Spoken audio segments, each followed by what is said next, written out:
Business Mathematics and Statistics November 2025க்கான exam preparation video.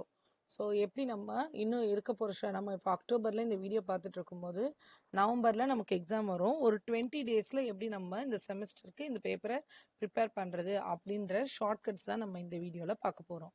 And நம்ம வந்து 5 யூனிட்ஸில் நம்ம எந்த யூனிட்லேருந்து ஸ்டார்ட் பண்ணால் பெட்டராக இருக்கும் அப்படின்னா யூனிட் 4லேருந்து நம்ம ஸ்டார்ட் பண்ணுறது பெட்டராக இருக்கும்.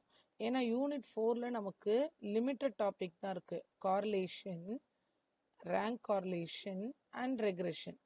இது ரொம்ப இம்பார்ட்டண்ட்டான டாப்பிக்கு. இந்த 3 டாபிக் படித்தாலே நம்மளால் ஒரு 19 மார்க் இதுலேருந்து நம்மளால் ஸ்கோர் பண்ண முடியும்.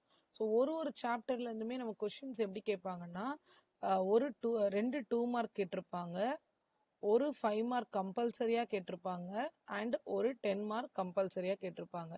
அண்ட் 5 மார்க்கில் மொத்தம் டோட்டலாக 7 கொஷின்ஸ் கொடுத்துருக்கும் போது 2 கொஸ்டின் எந்த சாப்டர்லேருந்து வேணாலும் கேட்டிருக்கலாம். ஸோ அது நம்ம இந்த சாப்டர்லேருந்து தான் கேட்பாங்கன்னு சொல்ல முடியாது, எந்த டாப்பிக்லேருந்து வேணாலும் கேட்கலாம். பட் கம்பல்சரியாக ஒரு சாப்டருக்கு வெயிட்டேஜ் கொடுக்கணும்னா 19 மார்க்ஸ்க்கு வெயிட்டேஜ் கொடுக்கணும். இப்போ இந்த 3 டாப்பிக்லேருந்து 19 மார்க்ஸ் ஸ்கோர் பண்ணுறதுன்றது நமக்கு ரொம்ப ஈஸியான விஷயம். ஸோ இதுலேருந்து ஒரு 5 மார்க்கு, ஒரு 10 மார்க்கு, அப்புறம் 2 2 மார்க் கொஷின் இந்த சாப்டர்லேருந்து எழுதலாம். அதனால முதல்ல இந்த சாப்டரை கவர் பண்ணி முடிச்சிடணும். ஸோ ஃபஸ்ட்டு 3 சாப்டர் சொல்கிறது வந்து பாஸ் மார்க்குக்கான சாப்டர்ஸ். அடுத்தது நம்ம சிம்பிளானது, இந்த யூனிட் 4ன்றது ரொம்ப சிம்பிளான ஒரு சாப்டர்ஸ். அடுத்தது யூனிட் 5க்கு போயிடலாம், இல்லை யூனிட் 3க்கு போயிடலாம். எது வேணால், எது உங்களுக்கு கன்வீனியன்ட்டோ நீங்கள் அந்த மாதிரி வெயிட்டேஜ் கொடுக்கலாம். ஆனால் யூனிட் 3 அண்ட் 5ல நிறைய சப்டிவிஷன்ஸ் இருக்கும். இதில் நமக்கு யூனிட் 3 வந்து 2 இதாக ஸ்ப்ளிட் ஆகிருக்கும். ஒன்று வந்து மெத்தட் ஆஃப் டிஸ்பர்ஷன் இருக்கும், இன்னொன்று வந்து மெஷர்ஸ் ஆஃப் சென்ட்ரல் டெண்டன்சி.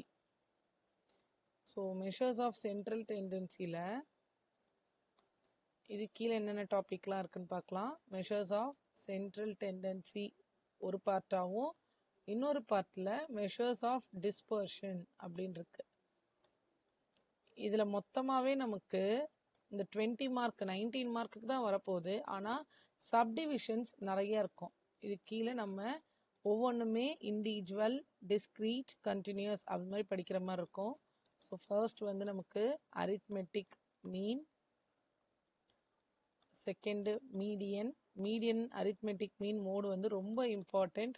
3 சேர்ந்து 10 மார்க் கொஸ்டின்ல கேட்கறதுக்கான சான்சஸ் நிறைய இருக்கு. அடுத்தது ஹார்மோனிக் மீன், லாஸ்டா ஜாமெட்ரிக் மீன். இங்க 5 டாபிக் இருக்கு.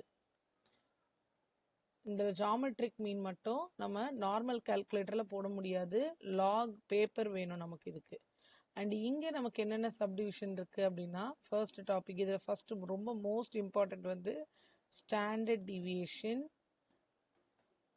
ஸோ இந்த ஆர்டரில் படிச்சிங்கன்னா உங்களுக்கு ஈஸியாக இருக்கும். அடுத்தது மீன் deviation, next quartile deviation. Range வந்து நமக்கு 2 மார்க்கில் தான் கேட்பாங்க, குவார்டைல் டிவியேஷன். ஃபோர்த் வந்து ரேஞ்சு. இப்போது ஃபர்ஸ்ட் பார்ட்லேருந்து 10 மார்க் கவர் ஆச்சுன்னா செகண்ட் பார்ட்லேருந்து 5 மார்க் கவர் ஆகும். ஸ்டாண்டர்ட் டிவியேஷன், மீன் டிவியேஷன், குவார்டைல் டிவியேஷன் ஏதாவது ஒரு டாப்பிக்லேருந்து 5 மார்க் கவர் ஆகும். ஸோ நம்ம வந்து மேக்ஸிமம் அரித்மெட்டிக் மீன் மீடியன் மோடில் வந்து 10 மார்க் எக்ஸ்பெக்ட் பண்ணலாம். இது ரெண்டாவது ஒரு ஈஸியான சாப்டர். ஸோ இந்த 2 சாப்டர் படிக்கும் போதே நமக்கு ஆல்மோஸ்ட் பாஸ் மார்க்குக்கு எழுதலாம். பட் மேத்ஸ் பொறுத்த வரைக்கும் ஒரு சின்ன எரர் வந்தால் கூட நமக்கு மார்க்கு அப்படியே போயிடும். அதனால சேஃப்டி பர்பஸ்க்கு நம்ம 3 யூனிட் தரவாக எழுதுகிற மாதிரி இருக்கணும்.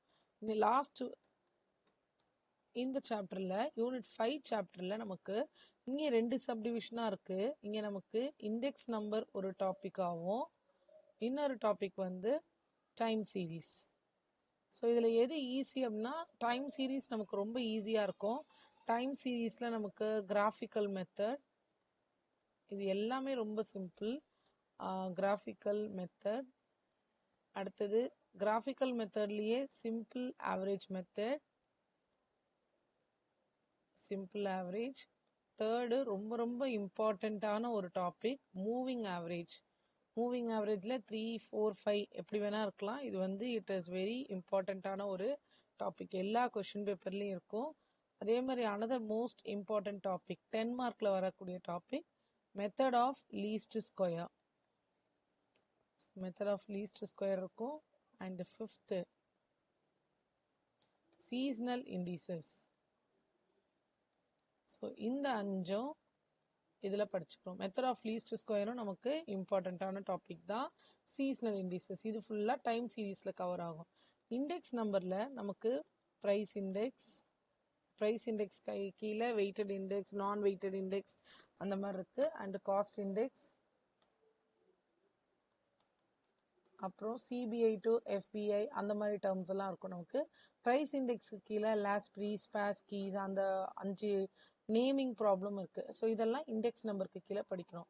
இந்த 3 சாப்டர் படிக்கும் போதே நமக்கு ஆல்மோஸ்ட் 60 மார்க்ஸ்க்கு நம்மளால் எழுத முடியும். ஸோ பர்ஃபெக்டாக எழுதுனா 50 to 60 எடுத்து இந்த பேப்பரை ஈஸியாக கிளியர் பண்ண முடியும். ஸோ நான் ரொம்ப கஷ்டமாக இருக்குது, எனக்கு மேத்ஸ் வந்து ரொம்ப டிஃபிகல்ட்டாக இருக்குது படிக்க அப்படின்னு சொல்கிற ஸ்டூடெண்ட்ஸ் இந்த 3 சாப்டரில் உங்களோட கான்சன்ட்ரேஷனை அதிகப்படுத்தலாம். அண்டு பெட்டரான ஸ்கோர் எய்ம் பண்ணுற ஸ்டூடெண்ட்ஸ் வந்து அடுத்த 2 டாப்பிக்கும் நம்ம படிச்சுக்கணும். அதில் வந்து அடுத்த ப்ரிஃபரன்ஸ் நம்ம எதுக்கு கொடுக்கலாம் அப்படின்னா யூனிட் 1க்கு கொடுக்கலாம். யூனிட் 1ல் வந்து மோஸ்ட் இம்பார்ட்டண்ட் அப்படின்னு சொன்னால் இண்டிசஸ். ஏன்னா இண்டிசஸ்லேருந்து தான் 5 மார்க் இல்லை 10 மார்க் வரும். அடுத்தது லாகர்தமிக் ரிலேட்டடான கொஸ்டின்ஸ். அண்ட் தேர்டாக வந்து நமக்கு ரேஷியோ அண்ட் ப்ரொபோர்ஷன். இது எல்லாமே குட்டி குட்டியாக வேரியேஷன்ஸ்லாம் இருக்குது, நமக்கு வேரியேஷன் கொஸ்டின்ஸ்லாம் இருக்குது. பட் இந்த 3 டாபிக் ரொம்ப மோஸ்ட் இம்பார்ட்டண்ட்டான டாபிக். லாஸ்ட்டாக யூனிட் 2க்கு போயிடலாம். யூனிட் 2வையும் நம்ம 2 பார்ட்டாக பிரிக்கலாம். ஒரு பார்ட்டில் வந்து நமக்கு பேங்கர்ஸ் டிஸ்கவுண்ட், இது வந்து ஃபுல் மார்க் எய்ம் பண்ணுற ஸ்டூடெண்ட்ஸ் இதெல்லாம் படிக்கணும். பேங்கர்ஸ் டிஸ்கவுண்ட் இருக்குது, சிம்பிள் இன்ட்ரெஸ்ட் இருக்குது, and compound interest and annuities. அடுத்தது இது இன்னொரு சப்டிவிஷனில் வந்து we have arithmetic progression, அடுத்தது geometric progression, அடுத்தது harmonic progression. ஸோ 3மே ப்ரோக்ரெஷன் இது, அதனால சேர்த்து எழுதுகிறேன் 3 ப்ரோக்ரெஷன். இப்போ இதில் நம்ம 10 மார்க்கு 5 மார்க் எங்கே எக்ஸ்பெக்ட் பண்ணலான்னா அரித்மெட்டிக் ஜாமெட்ரிக்கில் நம்ம 10 மார்க் எக்ஸ்பெக்ட் பண்ணலாம். சிம்பிள் இன்ட்ரெஸ்ட், காம்பவுண்ட் இன்ட்ரெஸ்ட் மாதிரி டாப்பிக்கில் நம்ம 5 மார்க் எக்ஸ்பெக்ட் பண்ணலாம். இப்போ இந்த வீடியோவோட டிஸ்கிரிப்ஷனில் நான் உங்களுக்கு ஃபார்முலா ஷீட்டும் ப்ரீவியஸாக இருந்த 2 கொஷின் பேப்பரும் அட்டாச் பண்ணுறேன், ரெஃபரன்ஸ்க்கு யூஸ் பண்ணிக்கலாம். வேறு ஏதாவது டவுட் இருந்ததுன்னா இந்த வீடியோவோட கமெண்ட் பாக்ஸில் நீங்கள் கமெண்ட் பண்ணுங்கள். நான் அடுத்தடுத்த வீடியோவில் உங்களோட டவுட்டை கிளாரிஃபை பண்ணுறேன்.